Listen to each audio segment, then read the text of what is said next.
In order to kickstart your IPMAT 2026 preparation, you must be aware of these 5 things. First is exam pattern, second is syllabus, third is resources, fourth is study plan, and fifth is testing. So welcome to Super Grades. We are going to discuss each and everything in detail in this session. और इसके बाद आप enable हो जाएंगे IPMAT की preparation को अच्छी तरीके से परस्यू करने के लिए।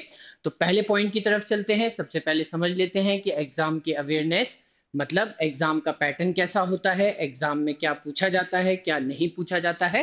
तो इस कैटेगरी में 3 exams are very very very important. इनको हम प्रीमियम एग्जाम्स भी कह सकते हैं। सबसे पहले होता है आईपीमैट इंदौर का एग्जाम।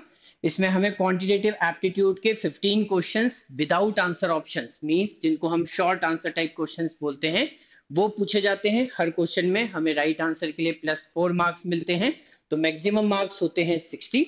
उसके बाद एमसीक्यूज क्वांटिटेटिव एप्टीट्यूड के ही मैथ्स के ही एमसीक्यूज होते हैं, मल्टीपल चॉइस क्वेश्चंस होते हैं, जिसमें अगेन 30 क्वेश्चंस होते हैं। 30 × 4 120 मार्क्स का ये सेक्शन होता है।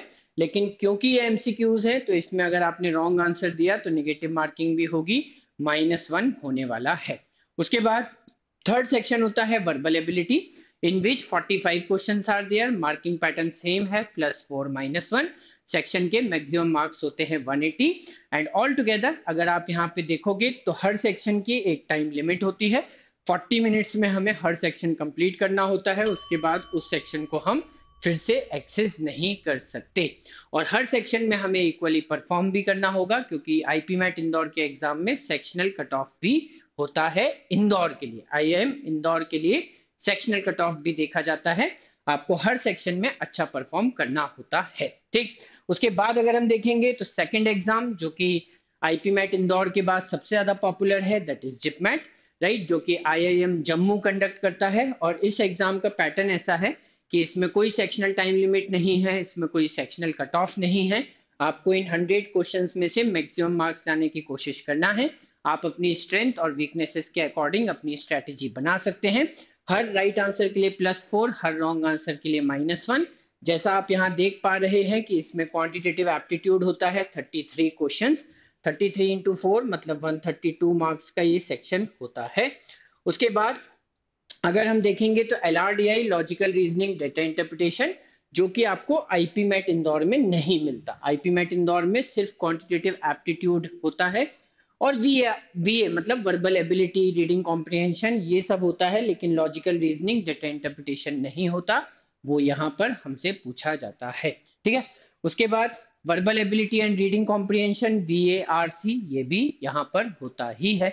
उसके बाद तीसरा एग्जाम जो इस कैटेगरी में काफी पॉपुलर है, दैट इज आईपीमैट रोहतक का exam.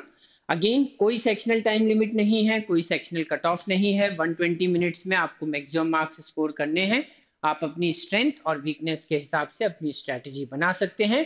And same 3 sections, quantitative aptitude, logical reasoning and data interpretation and verbal ability. Number of questions यहाँ पर बराबर होते हैं 40 40 40, ठीक है। जिपमैट में आपने ऑब्जर्व किया होगा कि यहाँ पे 33 33 और 34 हैं और आईपीमैट रोहतक में होते हैं 40 40 40 और यहाँ पे 120 मिनट्स होता है, मतलब टाइम थोड़ा कम होता है।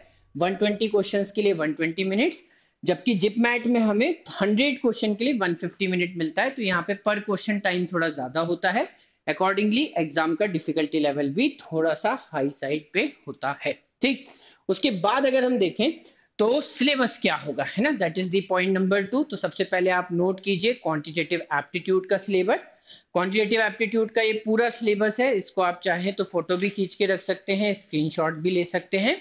इसमें हमसे पूरा अरिथमेटिक पूछा जाता है, पूरा नंबर्स का पार्ट, पूरा अलजेब्रा का पार्ट, ज्योमेट्री, मेंसुरेशन, ट्रिग्नोमेट्री, थोड़ा सा क्लास 11th तक भी पढ़ना होता है। और मॉडर्न मैथ्स में भी जो टॉपिक आपको दिख रहे हैं वो क्लास 11th के स्टैंडर्ड तक हमें पढ़ने होते हैं, ठीक है। इसके अलावा मैट्राइसिस एंड डिटर्मिनेंट एक टॉपिक है जो कि हमें क्लास 11th में ही देखने को मिलता है, जो कि आपको यहाँ अलजेब्रा में दिखाई देगा, राइट। मैक्सिमा मिनिमा हो गया, उसके बाद डेकार्टेज रूल हो गया, ये भी क्लास 11th के स्टैंडर्ड की चीजें हैं।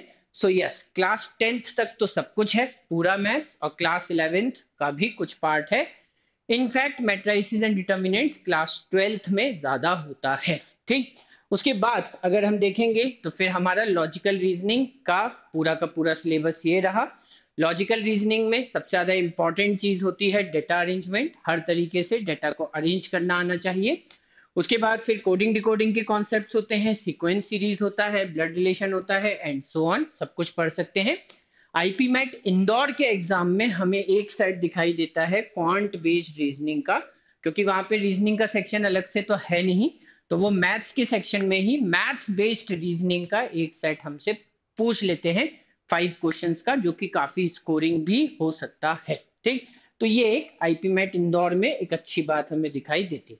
उसके बाद डेटा इंटरप्रिटेशन, कई सारे टाइप का डेटा इंटरप्रिटेशन होता है, कैलकुलेशन बेस्ड हो सकता है, रीजनिंग बेस्ड मतलब लॉजिक बेस्ड हो सकता है, राइट। कभी कभी पैसेज बेस्ड होगा, कोई डायग्राम नहीं होगा, लेकिन कभी डायग्राम बेस्ड होगा, कोई टेबल, कोई बार चार्ट, कोई लाइन डायग्राम, कोई पाई चार्ट, किसी टाइप का कोई डायग्राम गिवन होगा। इसी में हमें डेटा सफिशिएंसी पढ़ना होता है, इसी में हमें क्वांटिटेटिव कंपैरिजन पढ़ना होता है। So all these things are there as a part of data interpretation. VRC, verbal ability and reading comprehension, इसमें एक पार्ट मैंने रखा है जिसको आप लॉजिकल रीजनिंग में भी कवर कर सकते हैं। लॉजिकल रीजनिंग में इसके क्वेश्चंस पूछे जाते हैं, बट एक्चुअली आपको इसे वर्बल एबिलिटी और रीडिंग कॉम्प्रिहेंशन के साथ ही पढ़ना होता है। इसमें हमें वोकैबुलरी में हर टाइप के क्वेश्चंस पूछे जाते हैं, ग्रामर में हर टाइप के क्वेश्चंस आ जाते हैं, कॉम्प्रिहेंशन में भी हर टाइप के क्वेश्चंस आ जाते हैं। So you have to be very good in English.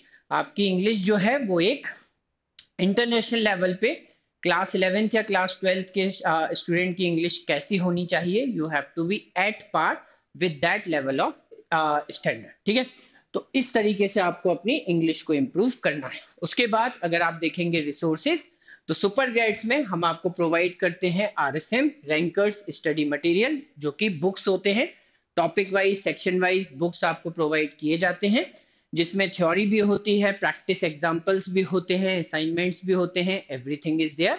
ये बुक्स जो होते हैं वो आपके कॉन्सेप्ट बिल्डिंग में बहुत ज्यादा यूजफुल होते हैं। आपके बेसिक कॉन्सेप्ट्स और थोड़े से एडवांस कॉन्सेप्ट्स बहुत अच्छे हो जाते हैं। उसके बाद फिर प्रैक्टिस के लिए आपको प्रोवाइड किया जाता है ग्रैंड मास्टर बॉक्स, जो कि हायर डिफिकल्टी लेवल क्वेश्चंस का खजाना होता है, राइट। और इसको सॉल्व करने से आपकी स्पीड और एक्यूरेसी दोनों बढ़ती है, कॉम्पिटिटिव एज आ जाती है, बाकी बच्चों से ज्यादा मार्क्स स्कोर करने के लिए आपको बहुत सारा मटेरियल मिल जाता है। इसके साथ साथ आपको लाइव एंड रिकॉर्डेड सेशंस दोनों की फैसिलिटी अलग अलग कोर्सेज में अलग अलग प्रोग्राम में दी जाती है, जहां पर आप शॉर्टकट्स देखते हैं, ट्रिक्स देखते हैं, टेक्निक्स देखते हैं। टीचर्स जो होते हैं वो अपने एक्सपीरियंस के बेसिस पर आपको बेस्ट पॉसिबल मेथड्स हर टाइप के क्वेश्चंस को सॉल्व करने के लिए बताते हैं।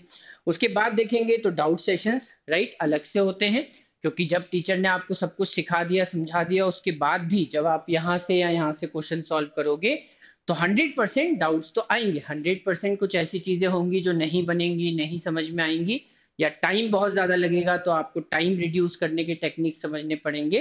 तो उसके लिए डाउट सेशंस प्रोवाइड किए जाते हैं। और उसके बाद मेंटरिंग सेशंस होते हैं, जिसमें हम स्ट्रेटजी डिस्कस करते हैं कि how to handle the pressure, how to make a study plan, everything of that sort is discussed in mentoring sessions.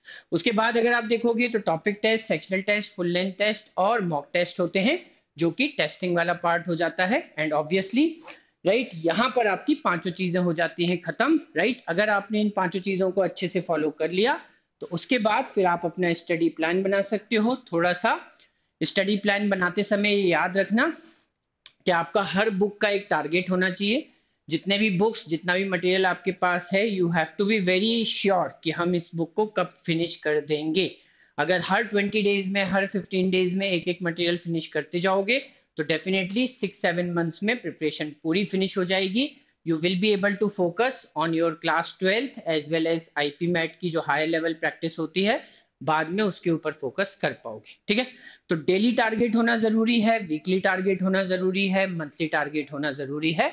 बाकी जो स्टडी प्लान होगा वो कस्टमाइज्ड होगा, as per the strengths and weaknesses होगा, subjective होगा। तो डेफिनेटली वो आप 1-to-1 मेंटरिंग सेशंस में अच्छे से समझ पाएंगे। ठीक है, तो चलो अब इन 5 चीजों के ऊपर अच्छे से काम कर लेना and all the very best. आप लोग डेफिनेटली एग्जाम क्लियर कर पाएंगे, इसी उम्मीद के साथ टाटा बाय बाय।